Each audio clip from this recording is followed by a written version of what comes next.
আমার এখানে বয়সে আছেন তারা সবাই জানেন সেই দিন এইভাবে করে স্লোগান দিয়েছে। আর সেই স্লোগানের ভিত্তি দিয়ে সাতকানিয়ার সমস্ত সেই দিন আমি এত শক্তিশালী ছিলাম। আমার বয়স তখন মাত্র 35 বছর বয়স। আপনারা আমার এই বছরটিতে সমস্ত জনগণ সাতকানিয়া থেকে মিছিল করেছেন, প্রতিদিন সাতকানিয়া শহরে মিছিল করেছেন। আমাদের এত সংগঠন ছিল, আপনারা সবাই দলবদ্ধভাবে সাতকানিয়া হাই স্কুলের মাঠে গিয়ে জনসভা করেছেন। প্রিয় বৈশ্য, আজকে আপনাদের কাছে অত্যন্ত পুরাপুরিভাবে বলতে চাই যে আওয়ামী এবং বাকশাল 1974 সালে দুর্নীতি এনেছে। আমার হিন্দু সমাজের ভাইরা আপনারা জানেন, একবেলা আটা খেয়েছে আর আপনারা ভাত খেতে পারেন নাই। আর আমার কৃষক শ্রমিক এই দেশের দিনমজুর ভাইরা ছিল, তারাও একবেলা খেত আর খেতে পারত না। এইভাবে করে আমাদের বাংলাদেশের সম্পদগুলো লুণ্ঠন করেছে। শুধু শেখ হাসিনা, ওই দলের এক এক এক এক করে সর্বশেষ গত পরশুদিন একটা পত্রিকায় আপনারা দেখবেন, একটা ব্রাঞ্চ থেকে এসালমের মাসুদ পটিয়ার এসালমের মাসুদ ছোট একটা ব্যাংক থেকে, একটা শাখা থেকে 10,629 কোটি টাকা লোন নিয়েছে। অথচ আপনারা যাদের একটা ব্যাংকে যার ডিপোজিট হয় তার 70% ইনভেস্ট করতে পারে, আর 30% বাংলাদেশ ব্যাংকে তাদেরকে জমা রাখতে পারে। কিন্তু এই এসালমের মাসুদ ছোট একটা ব্রাঞ্চ থেকে 10,629 কোটি টাকা আমার দেশ পত্রিকায়। এরপরে দেখলাম শুধু সিডিএর টাকা জমা থেকে 700 কোটি টাকা সেই লুটপাট করে বিদেশে দিয়ে দিয়েছে। প্রিয় ভাই, আমাদের দেশের বাজেটের কথা বললাম, 7 লক্ষ কোটি টাকার বাজেটের মধ্যে এই এখন এসে তদন্ত করে দেখা যাচ্ছে যে 4,334 কোটি টাকা 3,3,442 কোটি টাকা অপচয় হয়ে গেছে। আপনারা বলতে পারেন অপচয় কিভাবে হলো? দেশ শেষের সরকারি অফিসারেরা একটা বালিশ 70 টাকার বালিশ, না হলে 200 টাকা, না হলে 300 টাকা, কিন্তু সেই বালিশ সরকারি অফিসাররা বাউসার দিয়ে একটা বালিশের দাম নিয়েছে 7,000 টাকা। তাহলে চিন্তা করতে পারেন আমাদের দেশের যারা প্রশাসনে আছে আর যারা রাজনীতি, যেমন ধরুন আমাদের এই এলাকাতে যারা এমপি হয়েছে, আল্লাহর মেহেরবানি আপনাদের দোয়ায় আমি 1990 সাল থেকে সাতকানিয়া লোহাগড়ার মানুষকে যে ওয়াদা দিয়েছি সেই ওয়াদা থেকে এক বিন্দু আমি নড়ি নাই। আমি 91 সালে এমপি হয়েছি, 2001 সালে এমপি হয়েছি, কোনোদিন একটি বাড়ির জন্য সরকারের কাছে আবেদন করি নাই। 2 বারের এমপিকে আমি সম্পদ মনে করে আমি সেই দিন কোনো ধরনের ব্যবসা বাণিজ্য করি নাই, আমি হারাম মনে করি। একবারের এমপি আজকে উত্তরাতে বাড়ি করে 6 তলা 7 তলা, 2 বারের এমপি 2,000 কোটি টাকা কিন্তু যারা একবারের এমপি হলো হাজার হাজার শত কোটি টাকা উত্তরাতে বাড়ি, বদ্দারহাটে বাড়ি, এমন বিভিন্ন জায়গায় ধন সম্পদ, এমনকি 2,000 কোটি টাকা পেল। আজকে বছরের আমার সর্বস্তরের যুবক সন্তান ছাত্রদেরকে বলতে চাই, আমরা এই অবস্থার পরিবর্তন চাই। আমরা আর এইভাবে থাকতে চাই না। আজকে আপনি চিকিৎসার জন্য মেডিকেল কলেজে যান, চিকিৎসা পাচ্ছেন না। এই যে সাতকানিয়া স্বাস্থ্য কমপ্লেক্স, 50 বেডের একটি স্বাস্থ্য কমপ্লেক্স, ওষুধ কিনে যায়। আজকে শিক্ষা ব্যবসায় পরিণত হয়েছে। 71 সালে রক্ত দিয়েছিলাম আমরা। শিক্ষা সরকারিভাবে করা হবে, অন্ন, বস্ত্র, বাসস্থান, শিক্ষা, চিকিৎসা, মৌলিক মানবীয় অধিকার এবং বিচার ব্যবস্থা আমরা পাবো। কিন্তু আজকে টাকা ছাড়া বিচার হয় না, টাকা ছাড়া লেখাপড়া হয় না, টাকা ছাড়া চিকিৎসা হয় না। বড়লোক হলে আপনি প্রাইভেট হসপিটালে যাবেন, 2 লক্ষ, 3 লক্ষ, 4 লক্ষ, 5 লক্ষ, 6 লক্ষ, 7 লক্ষ টাকা বিল দেবেন। আর গরিব হলে আপনি ভোরের মধ্যে চিকিৎসা না পাই মৃত্যুবরণ করবেন। এই সমাজ পরিবর্তনের জন্যই 2036 জুলাই 5 আমার ছেলেরা রক্ত দিয়ে, মুক্তিযোদ্ধারা রক্ত দিয়ে 9 মাস 15 দিন সাথে যুদ্ধ করে 1971 সালের 9 মাস যুদ্ধ করে একটি বিজয় ছিনিয়ে এনেছিল সুরের সামনে। ঠিক তেমনিভাবে পরবর্তী পর্যায়ে 24 সালের 36 জুলাই আমার ওই আবু সাইদ পুলিশের সামনে, গুলির সামনে বুক পেতে দিয়ে বলল, বুকের ভিতর তুমুল জ্বর, বুক পেতে দিয়ে। আর আমার মুখটা পানি লাগবে ওই কারবালার প্রান্তরে যেভাবে হযরত হুসাইন রাদিয়াল্লাহু আনহু তাআলা রক্ত দিয়ে পুরান নদীর কাছে পানি খেতে গিয়ে তিনি এবং বল্লভমনে হযরত হুসাইন রাদিয়াল্লাহু আনহু মৃত্যুবরণ করেছিল। ঠিক তেমনি ভাবে এই বিগত সরকার শেখ হাসিনার সরকার গুলি মেরে আমার ভাইদেরকে হত্যা করলো। পানির অভাব, পানি পাচ্ছিল না। ঠিক সেই সময় মুক্তা ওই এজিদের বাহিনীদের বিরুদ্ধে যেইভাবে সেই দিন হযরত হুসাইন যুদ্ধ করেছিল, আমার মুক্ত সেই দিন যুদ্ধ করে বলল লাগবে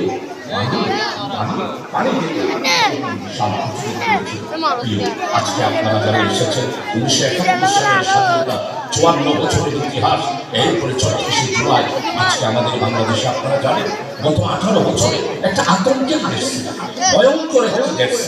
একজন ইমাম সে ভয়, আমার হিন্দু সম্প্রদায়ের লোকেরা তারাও ভয় কখন জায়গা কিনে দেবে। চট্টগ্রাম মহানগরীতে আপনারা জানেন শত্রু সম্পত্তির বিরুদ্ধে পার্লামেন্টে আমি বক্তব্য রেখেছি। সরকারি লোহাগারাতে নয়, সারা বাংলাদেশে আমি যেইভাবে করে হিন্দু সম্পত্তি, অ্যামেন্ডমেন্ট প্রপার্টি, পরিত্যক্ত সম্পত্তি সবকিছুর ব্যাপারে পার্লামেন্টে সাক্ষাৎ করে যে পত্রিকাটা বের করে সমস্ত উন্নয়নের হিসাব দিয়েছিলাম, এইভাবে ইনশাআল্লাহ সেভাবে আমি সময়ের প্রয়াসের মাধ্যমে আপনাদেরকে হিসাব করি। তাই আপনারা যারা আজকে এসেছেন প্রিয় ভাই, আসুন আমাদের জাতিকে শিক্ষিত করার জন্য, অর্থনৈতিক দিক থেকে স্বাবলম্বী করার জন্য, দেশকে সমৃদ্ধশালী করার জন্য এই সংবিধান আজকে যে গণভোটের প্রশ্ন উঠেছে, যারা মির্জা করছেন তাদের কাছে মির্জা করবেন না। গণভোট হলেই আমাদের 36শে জুলাই আমরা যে ঐতিহাসিক স্মারক, আমরা 36শে জুলাইয়ের যে চুক্তিতে জামাত ইসলামী স্বাক্ষর করেছে, অন্যান্য রাজনৈতিক দল আপনারাও স্বাক্ষর করেছেন, সবাই মিলেমিশে আমি এই চট্টগ্রাম থেকে একমাত্র দাওয়াত পেয়েছিলাম। আর বিএনপি থেকে চট্টগ্রাম বিশ্ববিদ্যালয়ের এনআইএল কমিটির সভাপতি হিসেবে ফজলুল হক দাওয়াত পেয়েছিল। আমরা দুজন দাওয়াত পেয়েছিলাম, আমরা সেখানে গেছি। 36শে জুলাইয়ের সমীক্ষার ভিত্তিতে আগামী দিনে গণভোট হবে, সেই গণভোটের মাধ্যমে সাংবিধানিকভাবে 36শে জুলাই স্বীকৃতি লাভ করবে। তাই আজকের সবাই আপনারা যারা এসেছেন, আমরা চাই একটি সমৃদ্ধশালী দেশ, আমরা চাই ন্যায়, ইনসাফ, বৈষম্যহীন এবং নাগরিকদের অধিকারের ভিত্তিতে বিচারের মাধ্যমে দেশের ফয়সালা হবে। এটার ভিত্তিতে একটা ন্যায় বিচারের জন্য আমরা একটি আগামী দিনে কল্যাণ রাষ্ট্র চাই। এই কল্যাণ রাষ্ট্রের জন্য আজকে আমরা সবাই ঐক্যবদ্ধ। আমি মনে করি আমি এই পর্যন্ত কাজ করি না, আমি এটা বিশ্বাস করি না। আপনারা কি কাজ করবেন সেটাই বলুন, অন্য পার্টিকে গাড়ি দিয়ে কোনো লাভ নাই। আসুন আমরা আগামী দিনে সুন্দর একটি বাংলাদেশ গঠন করা। আমি চাই আমাদের এই চট্টগ্রামের মধ্যে আল্লাহ দয়া সুবিধা লাভ হয়েছে। আমি পুরো চট্টগ্রামের কাছে 3টা বাজে আমার প্রিমিয়ার ইউনিভার্সিটিতে দুজনে একসাথে আমার সাথে আরো অন্যরা আছেন। আমরা দুইজনে মিলে ঘোষণা দিয়েছি আমরা এই চট্টগ্রাম শহরকে এবং চট্টগ্রাম জেলাকে, আমরা সমস্ত সোনারগাঁও উপজেলাকে, চট্টগ্রামকে একটি আবু দুবাইয়ের মতো কিং এরাবিয়া স্টেটের আমরা চট্টগ্রামকে সাজাতে চাই। অন্য বস্ত্র বাসস্থান, শিক্ষা, চিকিৎসা, আপনারা জানেন এই বন্দর নিয়ে, চট্টগ্রাম বন্দর নিয়ে একমাত্র আমি কথা বলেছি, আর কেউ কথা বলে নাই। আমি সাংবাদিক সম্মেলন করলাম, এখন কোথায় আপনারা? কিছুই তো বলতে পারছেন না, সবাই মুখের মধ্যে গুরু বেঁধে দিয়েছে।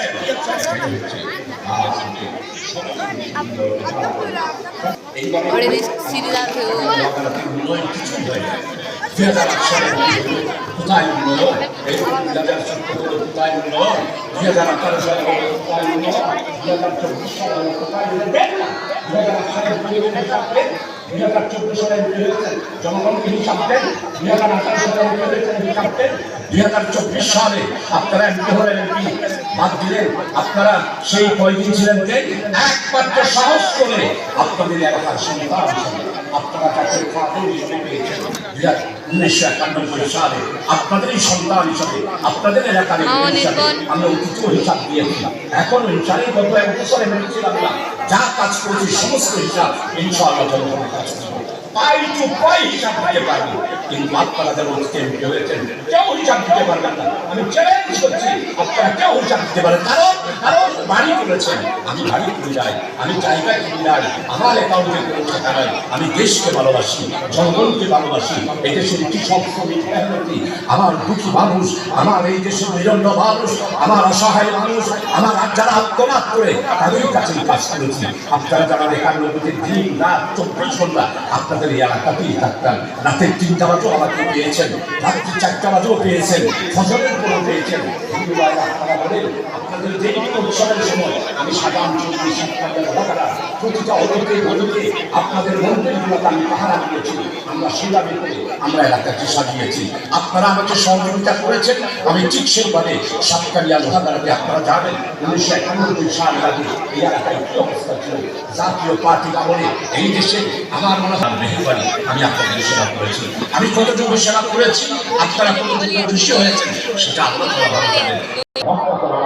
আমাদের কৃষকের সমস্যা, আমাদের বেকার সমস্যা, শিক্ষানীতির সমস্যা, চিকিৎসার সমস্যা, বিচার বিভাগের সমস্যা, এতগুলো চ্যালেঞ্জ আল্লাহর মেহরবানি আপনার দয়া আমি নিজস্ব নির্বাচন তৈরি করছি। আমার কৃষকের জন্য আমি সাতকানিয়া লোহাগাড়াতে কি করব, আমার গরিব মানুষের জন্য কি করব, শিক্ষা ব্যবস্থায় আমি কি করব, আমার বাজেট কিভাবে হবে, ঠিক সেইভাবে করে আমি ইনশাআল্লাহ আমার নিজস্ব ম্যানিফেস্টো নিয়ে দেখি আমি আগামী দিনে দেশ জাতি এবং মানুষ অসহায় মানুষের বিভক্ত মানুষকে সেইভাবে কাজ করবো। আপনারা জানেন 92 লক্ষ লোক দেখা আজকে মেয়র সাহেব বলছেন আমার আসন হলো চাকরির পদ হলো 134টা, আর 134টা কিন্তু পরীক্ষা দিয়েছে 4360। 134টা পদের জন্য চাকরির জন্য যদি 5,000-এর কাছাকাছি মানুষ আবেদন করে তাহলে দেশের সমস্যা আজকে আমার দেশের মানুষের পকেটের পয়সা নাই। আমাদের মাথা পিছুটা বিশ্বের অন্যান্য দেশের তুলনায় আমাদের দেশে মাথা পিছু ইনকাম এত নিম্ন যেটা বলা যায় না। আমার কৃষক সারাদিন, আমার রিক্সাওয়ালা, আমার চালাগাড়িওয়ালা, আমার ভ্যানওয়ালা সারাদিন যা ইনকাম করে 700 টাকা 800 টাকা যা ইনকাম করে সেখান থেকে যদি তার মালিকের ভাড়া দিয়ে দেয় তার হাতে থাকে মাত্র 500 টাকা অথবা 400 টাকা অথবা 600 টাকা। আপনারাই বলেন 600 টাকা দিয়ে 3জন ছেলে 2জন মেয়ে 1জন স্ত্রী তার ঘরের মধ্যে কিভাবে সে বসবাস করবে? একটা ছোট্ট ঘর, তার ঘরের চাউনি নাই, তার ঘরের মধ্যে বেড়া নাই, ঘরটা অত্যন্ত ছিন্ন ভিন্ন হয়ে যাচ্ছে। আজকে যদি আমাদের দেশে বিদেশি রিমিটেন্স না আসতো তাহলে আমাদের দেশে তো আমরা গরিব নয়, শুধু আমরা নিম্ন মধ্যবিত্ত নয়, অসহায় জাতিতে রূপান্তরিত হতাম। আজকে আমাদের মিলিটের যোদ্ধাদের আজকে তাই আমি চিন্তা করেছি ইনশাআল্লাহ সাংবাদিক সম্মেলন করেছি চট্টগ্রাম বন্দর রক্ত করার জন্য আমি এই কথা বলেছি। সাহস নাই, তারাও বলতে পারে নাই। সাংবাদিক সম্মেলন করেছি এই বোর্ড বন্দরকে দেশের হাতে তুলে দেওয়া যাবে না। আমি এই সাংবাদিক সম্মেলন করেছি, আমি এই সভা দিয়েছি, আমি এই মানববন্ধন করেছি। আমার এই আখ্যান পয়লাম আল্লাহ হয়ে দিচ্ছে। সেই শিক্ষা পাচ্ছেন না, চিকিৎসা পাচ্ছেন না, পারিবারিকভাবে আপনারা যেই কষ্টে আছেন আমি হারে হারে আপনাদের কষ্টগুলো উপলব্ধি করি।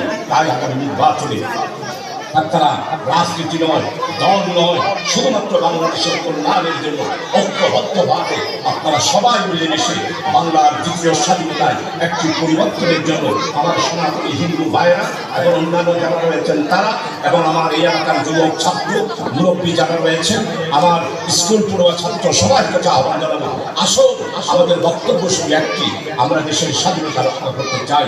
আমাদের স্লোগান একটি, আমার দেশ তোমার দেশ বাংলাদেশ, বাংলাদেশ দিল্লি না ঢাকা, ঢাকা ঢাকা, এটাই হলো আমাদের স্লোগান। আসো দেশকে রক্ষা করি, জাতিকে রক্ষা করি, স্বাধীনতার সার্বভৌমত্বকে রক্ষা করি। আর দল নয়, আর রাজনীতি নয়, এইভাবে করে দেশকে আর যুদ্ধের দিকে ছেড়ে দেবেন না। আসুন দেশ রক্ষা করার জন্য আমরা চট্টগ্রামের যে সংস্কৃতি, চট্টগ্রামের রাজনীতির যে বন্ধন আমরা সারা দেশকে দিয়ে দিয়েছি, আগামী দিনেও সারা বাংলাদেশে চট্টগ্রামকে অনুসরণ করার আহ্বান রেখে সংস্কৃতি আমার প্রিয় আজকে যারা উপস্থিত হয়েছে তাদেরকে ঐক্যবদ্ধ থাকা এবং আমাকে দোয়া করার আহ্বান রেখে এবং আগামী ঐক্যবদ্ধভাবে বাংলাদেশের ইতিহাসে সাতকানিয়া লোহাগাড়া একটি নতুন ইতিহাসের সৃষ্টি করব আপনাদের কাছে এই আশাবাদ ব্যক্ত করি। দোয়া আছে আমার মা বোনদেরকে আপনাদের কাছে দোয়া আছে। আমি আমার বক্তব্য এখানে শেষ করছি। আলহামদুলিল্লাহ রাব্বিল আলামিন। আসসালামু আলাইকুম ওয়া